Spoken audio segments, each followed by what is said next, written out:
you very much. First of all, let me express my gratitude to the organizers, to you, Maria Rosaria, and to Lieutenant Glorioso, Anna Maria Osula, and Ellerin, for giving me this unique opportunity to speak with all of you about a topic more practical and military, the combatant status of the cyber combatant.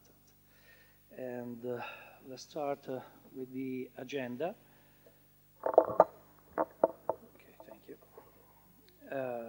Agenda, okay, the first issue is the distinction between a lawful and unlawful combatant in the cyber operations,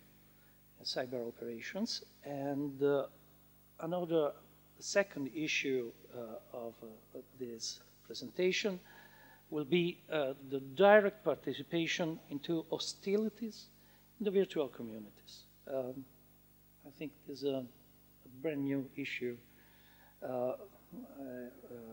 which I have never read in the few articles written about this topic. Conclusions and questions. First, let's talk about the lawful cyber combatant. In the use in bello, there's the distinction between lawful and unlawful combatant. Only the lawful combatant has the privilege to be considered as a war prisoner and to be treated not as a criminal but as a warrior who fights a war.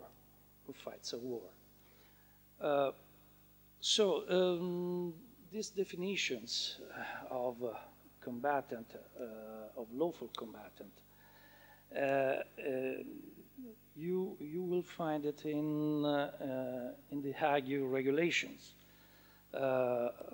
on the land on the war of land, and it's also reproduced in the Geneva Conventions. The laws, rights and duties of war apply not only to armies, but also to militia and volunteer corps, following all these four conditions, commanded by persons responsible for his subordinates, having a fixed distinctive emblem, carrying arms openly, and conducting operation in accordance with IHL. And this is the unlawful cyber combatant. Any other combatant that doesn't match all the four conditions is considered unlawful combatants. That means he is considered as a criminal. So whilst a lawful combatant can be detained until the war lasts, and after a treaty, a peace treaty, it must be freed. This is not true for an unlawful combatant that could be condemned and convicted for common offenses. So a lawful cyber combatant is not entitled to claim the rights granted to the war prisoners by the IHL. And it comes to a cyber combatant. Cyber combatants lack a basic requirement. The problem is that the computer is not considered in itself as a weapon. So a cyber combatant don't carry the arms openly. So it lacks the third condition to be considered as a lawful combatant. This is a problem, okay, set by the current technology, but it's a real problem. Even if the first additional protocol, I was talking about the Hague regulations and the Geneva Convention. The first article protocols defines the lawful, in a wider way, the figure of lawful combatant. The armed forces of a part in conflicts consist of all organized armed forces, groups, and units which are under a command responsible to the party for the conduct of its subordinates. So, a reliable doctrine thinks that this provision could be applied to a civilian combatants organized in groups, okay, under a responsible command, and they quote the Estonian Cyber League's Defense Cyber Unit, with which is a paramilitia, a volunteer corps, which is set aside the Estonian armed forces, and in order to fight together in case of war, in order to assist, to help the armed forces, the regular armed forces, in case of war. But this league is a unique case. I think is a unique case in all over the world. I read about the Chinese militia, but I cannot get some sufficient information, enough information to talk about the Chinese militia. But anyhow, Estonian Cyber Defense League, and in particular the Cyber Union League, is a unique case, okay, regulated by the framework, the legal framework, is the Estonian legal framework. So is an exception. It is an exception. And there are two objections to this reliable opinion. Okay, first of all, the first additional protocol hasn't been signed from important states.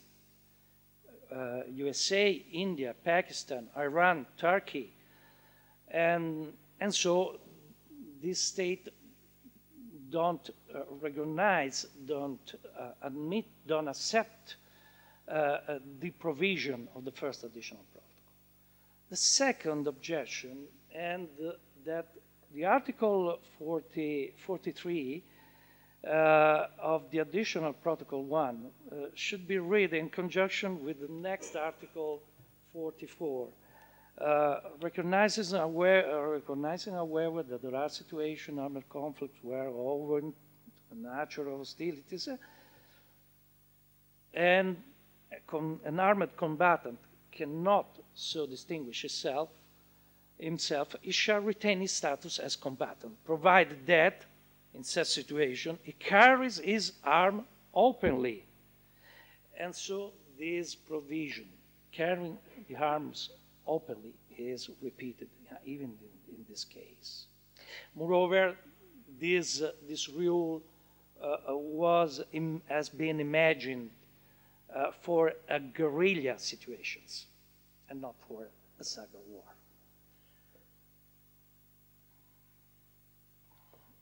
So, if a non-military, to sum up, if non-military cyber organization members cannot be considered as a lawful combatant, they have to be regarded as unlawful and unprivileged combatant. And I quoted the Rule 29 of Tallinn Manual. Civilians are not prohibited from directly participating in cyber operation mounted to hostilities, but forfeit their protection from attacks for such time as they so participate. So let's have a look to the direct participation in cyber hostilities for a non-military cyber combatants. These three elements should be assist to take part in hostilities: threshold of harm, the direct causation, and the belligerent nexus between between harm and advantage and disadvantage to the party and to the other party. And it's very difficult. The participation is time sensitive. I mean, a civilian lose their protection until he takes direct part into hostilities. Well, there are some situations which are considered as, in a way like this, continuous combat function. The mission of irregular combatants, members with a specific role in an armed organization, which aims to find the enemy and definitely is defeat. This, in the opinion of the doctrine and of IRC, they can be attacked. The members of an organization who have a continuous combat function may be attacked at any time. So there's a difficulty. It's very difficult to distinguish the continuous from the members who have a continuous combat function from the members who doesn't have this function.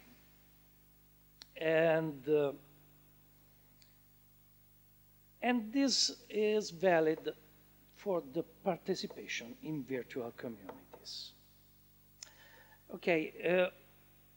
It's very probable that in a scenario of cyber war, the cyber combatants organize themselves in virtual communities, like forums and chat rooms, grouped inside the popular social networks like Facebook, Google, Twitter, where cyber combatants exchange malware and tips on how conducting cyber attacks against the enemy.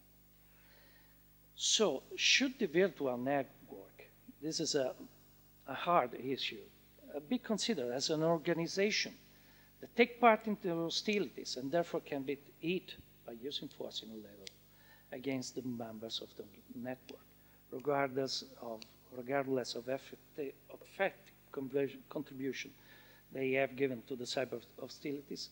The answer is yes. In a virtual community, the continuous combat function can be attributed by distinguishing the member on the basis of their role inside the network. So, who has this continuous combat function? The administrators of the community, who have organized the community, gives the members the permission to use the services. The advisor, the supporting staff that provide the service and technical support. The so-called senior members or the moderation. This is my personal opinion, first of all. That are members distinguishes from the soldiers from the quality and quantity of their contribution to the community. Any other members could be attacked only if and when they take part in hostilities.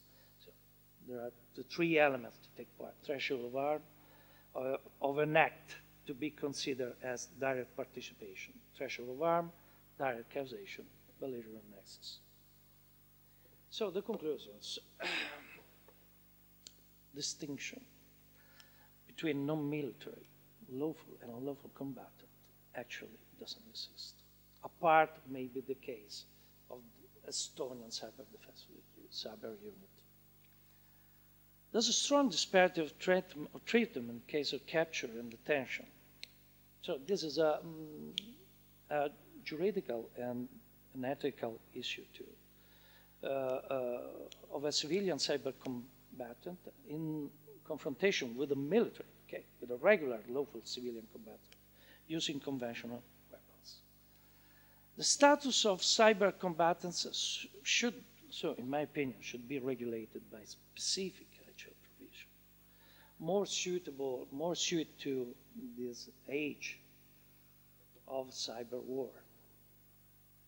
Another disparity of treatment with the conventional lawful combatant comes from the issue that according to natural rules, a cyber combatant can be neutralized not only by cyber attacks, but also by use of kinetic force, if little.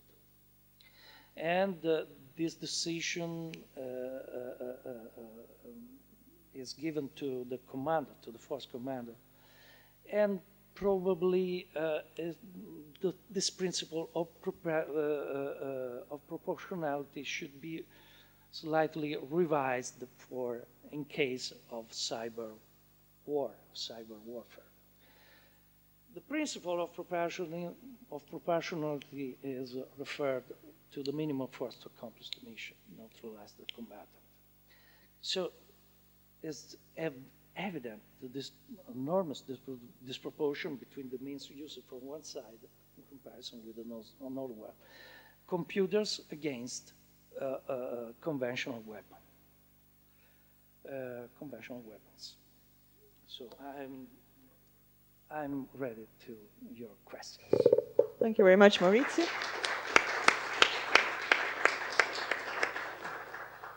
It's a very controversial point you made, so I'm sure there will be issues or questions. And there they are. Sarah. Which is not Sarah. Sandra. Thank you. I'm Sandra Brayman. Thank you for a fascinating presentation. Unfortunately, you weren't able to be with us yesterday, but among the things I mentioned when I spoke were U.S. government arguments in the Bradley Manning court-martial, when they took a position quite different from this and left open the doorway.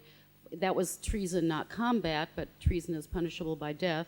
They took the position that they left open the doorway with their arguments that anyone involved with a network like WikiLeaks or Anonymous or Lulz could be held accountable for the actions of someone like Bradley Manning. So I'm wondering if you've had any conversations about your perspective with those who know the U.S. position better, and that's also an open invitation to others in the room who know much more than I do about the U.S. government's position on such matters.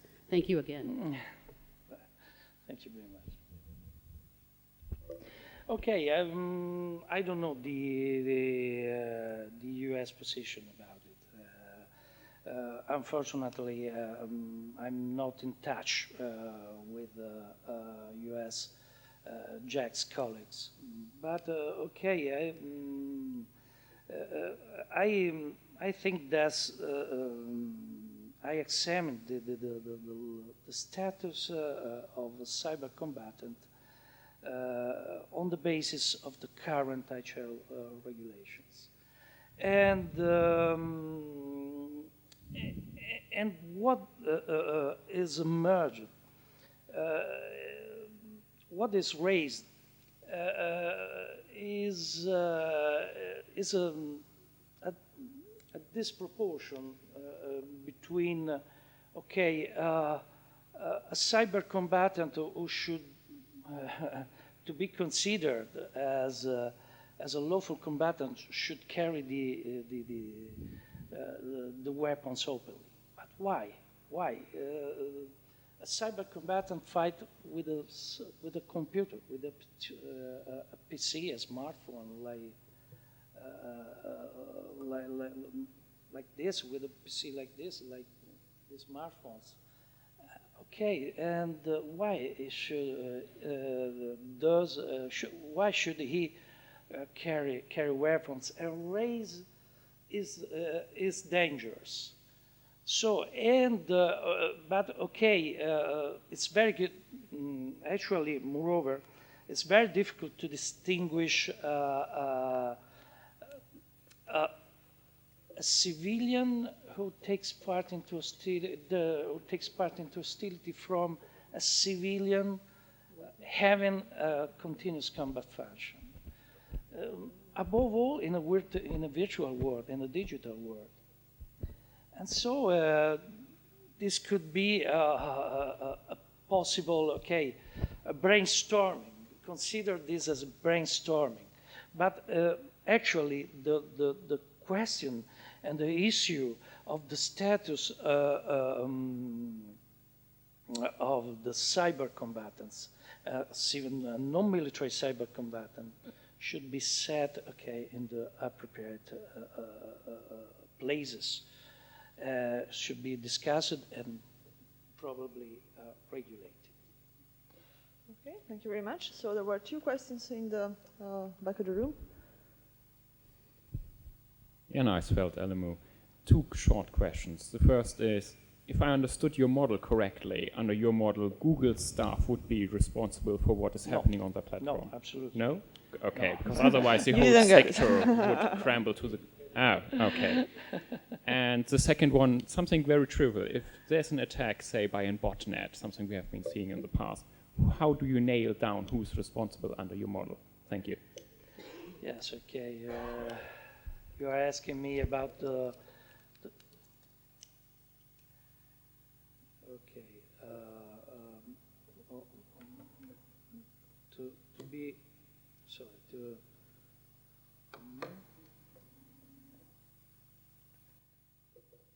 No, I'm not.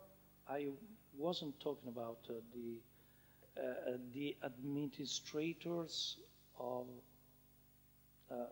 search engine motor, okay, like Google, but administrators of a community, a group, for instance, okay, organized inside a network, inside Google, inside Twitter. Not about the administrators, the Twitter's administrator or Google administrators. So, first of all, this is the first difference. Second, the problem of attribution. Okay, yes, it's a big, real, hard issue for legal advisors. And okay, we approaching the issue after, okay, the issue of after we discovered who really has brought the cyber attack, who's are really the members of this community in this case, and so we hit them as we consider them as legal target. Before cyber attackers is identified, we cannot obviously it indiscriminating, because in IHL there's another rule is the forbidden of indiscriminate attacks. Thank you very much. So we have two more questions. May I pray you to be very brief? Good morning. Thank you very much. Good morning. Good Colonel morning, sir. Chiaravallotti of Carabinieri. I'm the legal advisor at the head of legal office of the Italian Joint Operational Headquarters. I'm very sorry, yesterday I wasn't here because I had some duty, and I know very well Lieutenant Colonel Greco. I would like to know your point of view when you are talking about lawful combatant and unlawful combatant. your point of view is among cyber defense, but which is your thought about cyber attack? I mean, today the cyber weapons is also a weapon that armed forces can use to reach the goals. Then you think that a member of armed forces, when use a cyber attack, I'm talking in a warfare scenario, can become a lawful combatant just using only the cyber weapons, because with the computer can launch a missile, can block the electric power of a city, and maybe today in the warfare scenario, you can use before the cyber weapon, before the conventional weapons. Which is your point of view? Okay, it's not only my point of view, but it's the point of the authors of Tallinn Manual, that a military, a soldier should be considered as a regular cyber combatant and a lawful cyber combatant, and moreover, military in the convention, anyone who is military.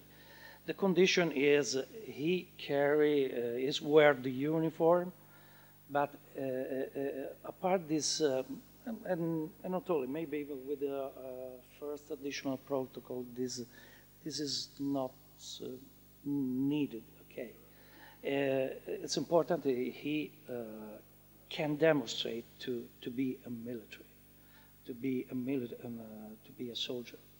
And so the question is for in a war scenario,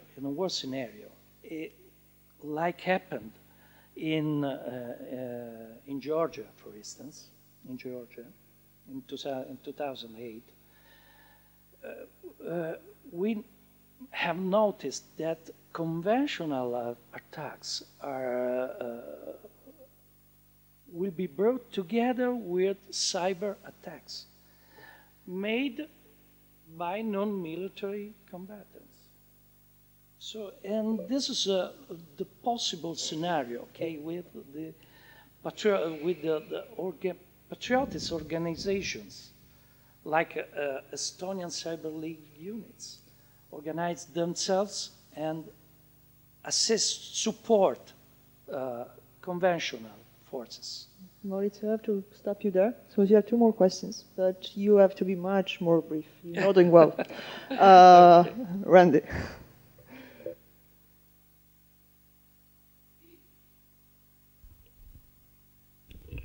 It occurs to me that, first of all, the cyber soldiers are not likely to be forward deployed, because by the very nature of the kind of warfare they're conducting, they could be in the very safest places that one could afford.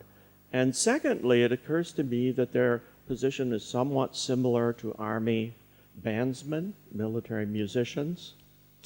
And I know in the US Army, they are trained in small arms, they carry them, and they're the defenders of the headquarters company of last resort, and sometimes do force protection.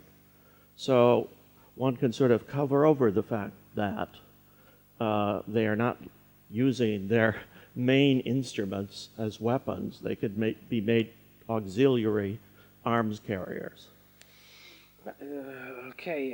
According to the current IHL, weapons, there's no limit. Okay, there are only few limitations in the weapons which can be used in a war. Apart the some mines, some laser, not every laser weapons, and there's no strict limitations. So the problem, we are not, fortunately, okay, we are not until now heavily involved in a cyber war. So it's very difficult to imagine the possible scenarios. Okay, we are working with our fantasy, okay, to imagine some possible scenarios. Okay, the examples like okay, Stuxnet or Georgia or Estonia, okay, are surely only a little part of what can be actually happen in case of a tough conflict, a real hard conflict. Okay, so we have last question, last chance to be brief. Jim, did you have a question? Yes.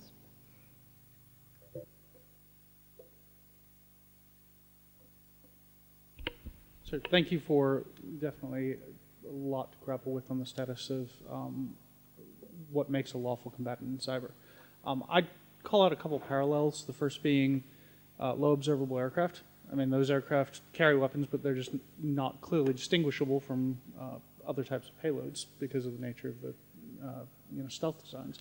We don't consider those no longer lawful combatants just because the weapons are somewhat more concealed by the nature of the device's function. Likewise, we don't consider radio operators no longer lawful combatants, even though they don't appear to be carrying a weapon in the same fashion. And then, of course, I'll echo the gentleman's point. I mean, you really suggest a Texas solution to this. We've got plenty of guns in Texas. We'll just hand them to the guys in uniform that are operating at the console that changes their status. I mean, surely this can't be where we're arguing. Okay. The aim, the HL's aim is to, one of the first principal aims of IHL is permitting of a war only between warriors, only among warriors and nothing else. Okay, civilian must be excluded from war. So there's an obligation, a strict obligation for the military to distinguish themselves from civilian populations. But in case of cyber war, there's this obligation. But for the nature of this could be a weapon, and this could be a phone for calling mom. So it's very difficult to distinguish a combatant from another combatant by using this. And Maurizio, I'll stop you there because it was a very nice sentence, and I think Anna Maria has to give you something. Thank you very much.